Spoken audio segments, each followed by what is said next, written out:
We're losing him. He's low HP. Prep room 4 now. I'll be grinding out 99 rune crafting and only be doing bloods. Get some Ceratum and Bruise. Right here. I don't want to do this. We don't have much time. How are we looking?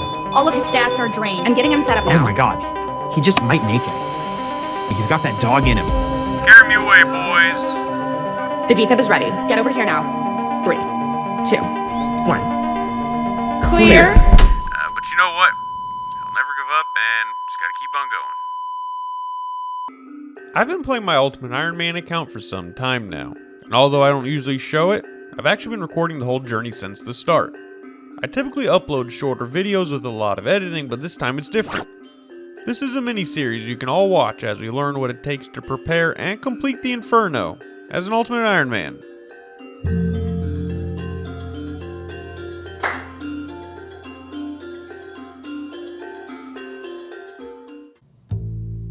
Anyone who's played Old School RuneScape and done any PVM content knows that death is always knocking at the door. A lot of people probably don't think much of it, but when you die, your stuff would typically appear in a gravestone, and then eventually be sent to Death's Coffer.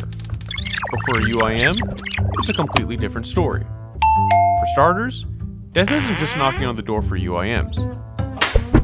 It's openly welcomed. And when we die, all of our stuff gets dropped on the floor where it happened, never going to a gravestone, and never going to Death's Coffer. But this actually isn't far from the game's original death mechanics. A death pile lasting 2 minutes, and being instantly viewable by everyone. But early in Old School RuneScape, server issues led to frequent disconnects and unfair deaths, so Jagex adjusted death pile timers and their visibility rules based on the server performance, changing them 5 times before finally reverting them back to the original settings, just 4 days before Iron Man mode launched. However, everything started changing with the release of the new Iron Man modes on October 13th, 2014, because 3 days later, Jagex announced that death pile timers will go up to 30 minutes, and not because of the servers this time, but as a precaution, saying that it'd be temporary.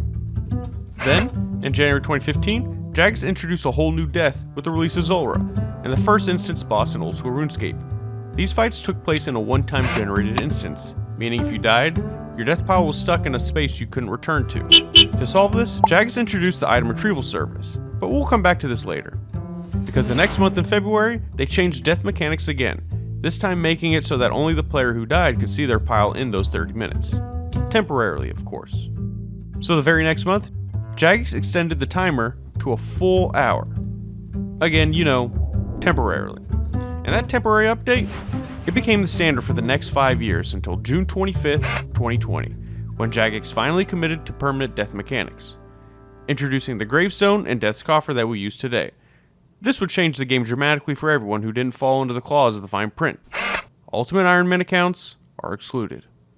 Buried in the last paragraph of that footnote was the only update UIMs could be expecting, and that was the way that dropped items behave in instance areas without a retrieval feature. Following this update, dying in an instance will cause your items to appear outside the instance, where others would now find their gravestones. This was amazing news though, because consider the alternative when dying in an instance area that doesn't have a retrieval service. Any items lost on death were gone forever. That risk would be mitigated by just bringing items you were willing to lose. But for a UIM, let's just say there isn't really a convenient place to store all your items, so this often meant completely wiping. There were ways to get around this though, like intentionally dying outside the instance fight beforehand with all your items, so that they'd stay in a death pile during the battle. But remember, you still only had 60 minutes to reobtain your items, so you gotta be done by then. Instant wipes were now a thing of the past, making the game mode smooth sailing. I mean, unless something crazy were to happen during that 60-minute timer, like losing internet connection. Oh boy. Oh no. Okay, so maybe everything wasn't perfect. Losing all your items because your death pile expired always sucked. Whether it was your fault for forgetting, or something out of your control like your internet going out. Just look at these two infamous examples. Hello everyone, a bit of a different video this time. As you can see in this clip, I'm standing in Lumbridge. This is minutes after I realized all of my stuff on the account is gone besides untradables. It's pretty painful to look at this clip because this is the last clip I have of my account being alive. On September 12th, 2020, I lost everything. If you didn't already know, UIMs have never kept their 3 most valuable items on death. and the protect item prayer has never worked for them either. After the death mechanics update, even untradeable items began dropping to the ground as well. That's why Settled lost everything post-update, while Verf held on his untradables pre-update. Stuff like this had just become part of the UIM experience these past 5+ years. That is, until something special happened. On December 13th, 2021, Jagex proposed an update specifically aimed at fixing death mechanics for UIMs once and for all. The proposal included death pile timers pausing while your account was logged out, and follow you to whatever world you log back into by being attached to your account rather than the world. This also took care of a rare, but very punishing and unintentional flaw. Death piling involves all your items being placed onto the ground of where your character dies. But what happens if more than one person is death piling in the same place? The game's memory actually can't handle all those items in such a confined space, so it starts deleting items. The cheapest items being first to go. This proposal was eventually added without any polling taking place on March 23, 2022, because Jagex saw this as a matter of game integrity. And with that, UIM has finally got their own set of permanent death mechanics. There's actually more to this topic and how it relates to this episode, but I need to catch you guys up on some stuff real quick.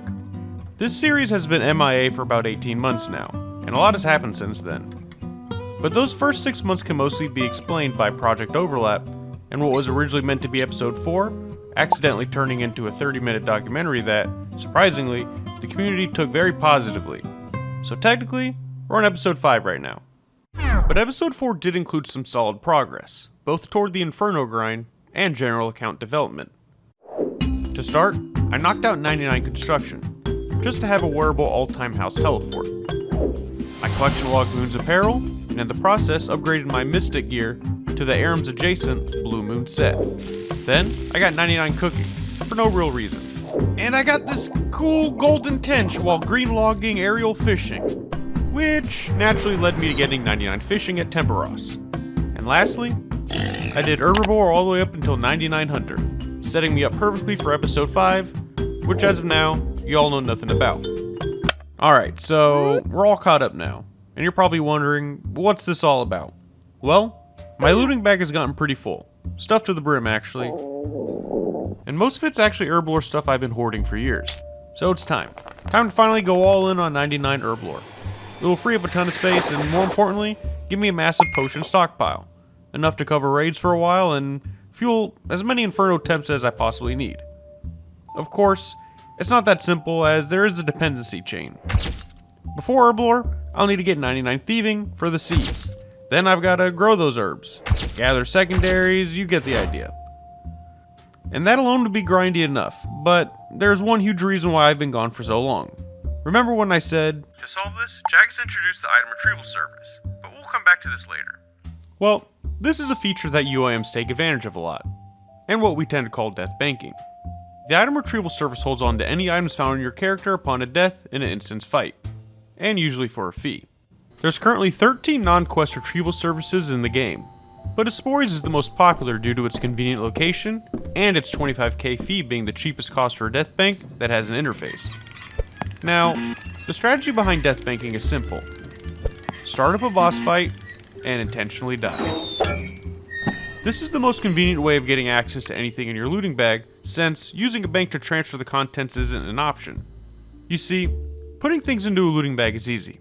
As long as you're somewhere in the wilderness, you can place anything tradable inside of it. But getting things outside of the looting bag as a UIM isn't so simple. The only other alternative to using a bank is by having your looting bag being destroyed. But if you were to destroy a looting bag while outside the wilderness, that would cause all the items inside to also be deleted. Now, destroying a looting bag while in the wilderness would cause your items to drop to the floor, but that also means they'll be immediately viewable by others. The only safe alternative to destroying your bag that lets you keep your items is through a death.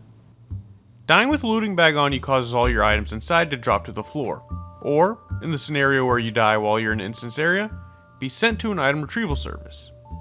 And since a death bank lasts as long as you leave any items within it, this is a lot more convenient than a 60-minute death pile. However, there is one caveat. Any items left in the death bank upon the occurrence of another unsafe death will be permanently deleted. This is why UIMs usually only do safe activities while being currently death banked. I'll also share the fact for those that don't know. You cannot put anything back into the death bank once it's been taken out. Which brings me to my biggest hurdle. And no, it's not staying alive. It's something much worse. Let me explain.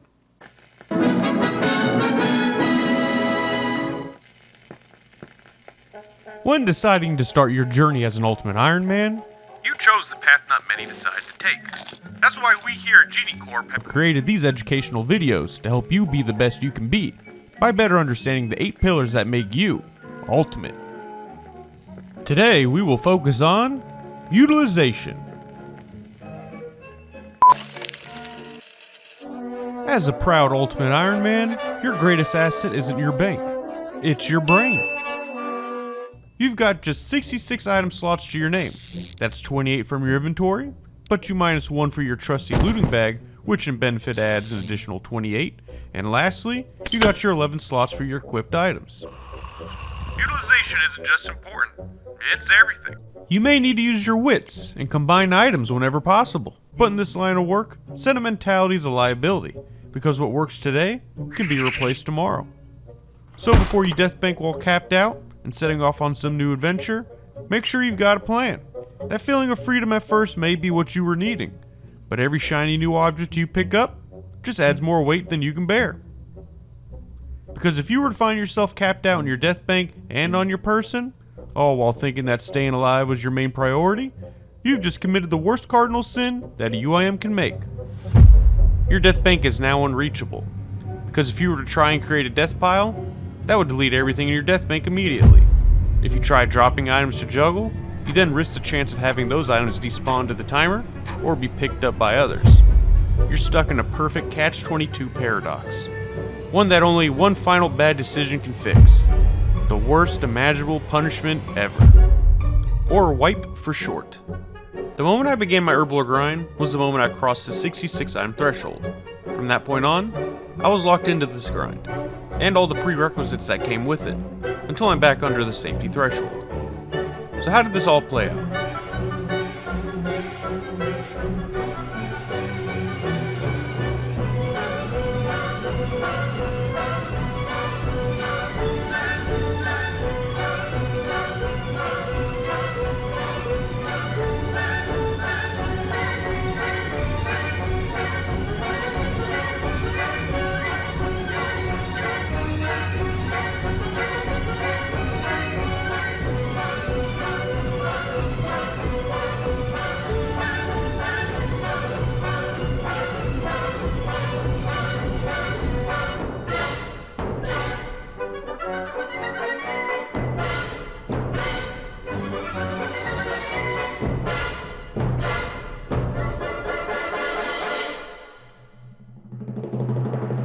Oh my god!